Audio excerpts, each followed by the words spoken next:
Welcome back. Doug Hoffman was recently enshrined into the Dirt Modified Hall of Fame. He is the promoter of Mahoning Valley Speedway, which is a quarter-mile oval near Allentown. And when I say oval, I mean that in every sense of the word. So I had to find out how a guy who raced mostly on dirt became the manager of a paved speedway. That's a good question. Sometimes I don't even know how I ended up here, but back in like '94 when I was running Super Dirt Series, I became good friends with Alex Friesen, who promoted Ransomville, Lancaster Speedway. He had acquired Fulton Speedway, and told him there was an opportunity to get involved in a racetrack. And when you're in racing, you always want to get that opportunity. So he came in and kind of guided me through this process, and I was off racing, so we had two people running it, and then a couple years ago, things changed. I ended up getting the racetrack dumped in my lap. So to make a long story short, I went from wanting to make an investment, being in the background, and now I'm here, and me and my wife and my stepdaughter do the whole deal. Mahoning Valley is one of the few asphalt tracks in the state. Its layout provides for some very exciting racing. It's second to none, and all the years that I raced, I ignored Mahoning Valley Speedway, and from the time I got thrown into the situation of running this place, I become one of their biggest fans. And after you spend a night here with us, hopefully it's one of our great shows, and you'll agree you won't leave here disappointed. This place just puts on the best racing that I've seen everywhere, and I've been to all the racetracks. I've been to Syracuse, I've been to all the dirt tracks throughout the Northeast and Florida and Texas, and I'm telling you, man, there's nights here where you just will not know who's going to win until they finally throw the checker flag. And, as a spectator, that's really important. Modified driver John Bennett in the 08 is the winningest driver in Mahoning's history. He has been around enough years to have seen many changes during that time. Yeah, I'll tell you what, this is a real good track. A lot of local guys race here. Everybody races each other clean with very respectful racing. The track runs the grounds as well as any promoters I've seen. They get you in at a good time. They get you out early. We try to put on a real good show for the fans. There's a lot of stuff that the track does to try to draw fans in. Banner nights, fan appreciation nights, long distance races. Tonight we're running a 100-lap modified show, and just in general, the track just puts on some really good racing. At Mahoning Valley, when you are behind the wheel, you are literally driving in circles. You would think it would lead to some very dizzy drivers. No, you don't get dizzy. It's amazing. You can still keep track of where you're at on the track, but you are kind of almost going in a circle almost all the time. It takes a lot of mental focus, because you don't get that couple seconds of straightaway to take a breath and sit back. You're up on the wheel the whole time, and it takes a lot of concentration out here. And it is the close quarters racing that brings fans back to Mahoning week after week.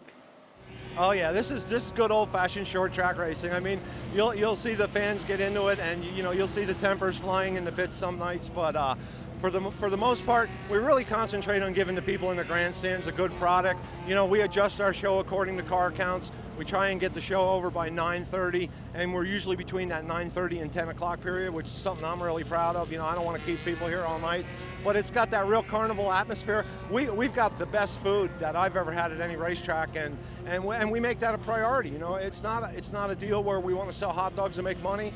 We want to sell food that people enjoy. People look forward to coming here and grabbing a bite to eat. I used to deal with the Burger King and the McDonald's bags, picking them up in the grandstands, and I really don't deal with that much of anymore. And I think that's basically because we offer a good product. And I mean, I'm starting to sound like a promoter here, but this place is really, it gets me excited about racing because it is such a great show. It's such a great event. It's a family atmosphere, very reasonable to get in. Kids are free. And I think even in this lousy economy, we're doing okay because of that. The Speedway has 5 classes of cars on the regular schedule, and it shouldn't come as a surprise that Doug has dirt modifieds running on his asphalt track. In an effort to attract teams from the region's dirt tracks, the division does not have an engine rule, although at Mahoning, monster engines don't guarantee success. No, that's one thing that we're really fortunate about this racetrack is it's not really a motor racetrack. It's all about driving and handling. I mean, if you see over my shoulder here, it's a complete circle. So you don't have, tight turns and long straightaways where you come off the corner and floor it. Here, you'll only run between 1/2 and 3/4 throttle. Very rarely will you get to floor it. But it's all about momentum and handling because you're always in a corner. And I'll tell you what, I'm actually pretty amazed at some of the speeds that they run here. Like these guys will get down in the mid-9s during time trials, and the good cars during the feature they'll be in that 9-second bracket, and it's just amazing. You know, all the races I've run, I'm a little intimidated watching these guys that have got the experience to race this racetrack. It's a tough racetrack, but it's not a motor racetrack, and that's one of the neatest things about it. This is one of the only tracks that I've experienced in the local area here that pretty much takes the guy with the most amount of money, and then he ain't going to win just because he has the most amount of money. You got to be able to get that car to work out there on a consistent basis, not just for a couple laps. And the big horsepower motor ain't going to do nothing more for you than a regular low-budget motor would do. It's all about getting the car around the track as fast as you possibly could. With such a premium on handling, track management gives all teams an economical option to fine-tune their race cars. Well, you know, I raced my whole life, so I've been working on the attitude here that if you're having a bad night, work on your race car, make it better, go out and run good, and you'll have a much more enjoyable night. And one of the things that we offer is after you pay to get in with your race car, for an additional $25, you can get all the practice time you need in the world to get your car dialed in. But the key is, anybody that wants to come here with a race car, work hard on it, they have the same opportunity as anybody else does to win. We as officials and promoters don't get in the way of anybody winning. We don't pick favorites. We don't play politics. We offer you a racetrack, a fair playing field to run on, and that's really about all we can do. Some of the biggest draws for the track are their specials for the asphalt modifieds, which attract some of the top drivers who are not regulars at Mahoning. Doug admits it is difficult to run a racetrack weekly in this economy. However, he relies on his wife and stepdaughter to operate Mahoning. But what if he had an opportunity to race full-time again?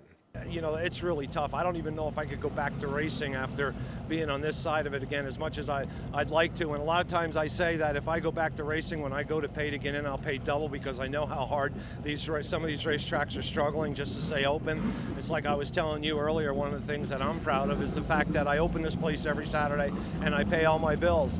And when I was racing, the accomplishment was to win a feature. My accomplishment here is a good night is if I have a decent crowd, the people get to watch a good race and they talk about it when they're leaving, or I'll bump into somebody and say, I went to your racetrack and it was really a good show, and I appreciate the fact that we got out of there at a decent hour.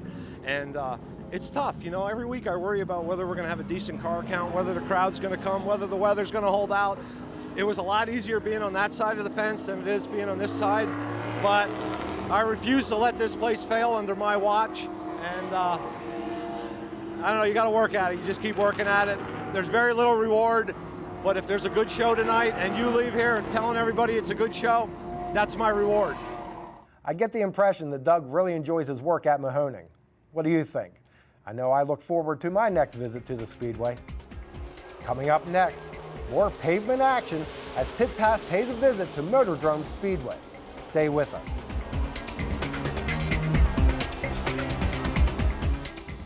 When you think golf carts, think Jake's Custom Golf Carts. With over 300 stock and lifted carts at their shop, you'll find the cart you need or have Jake's build one to your specs. Custom airbrushing, lift kits, sport shifters, rear seats. You name it, with the expertise and craftsmanship people have come to expect from Jake's. Come see for yourself why Jake's is the nation's premier golf cart provider. Jake's Golf Carts, Route 522 McVeigh Town. Online at jakesgolfcarts.com.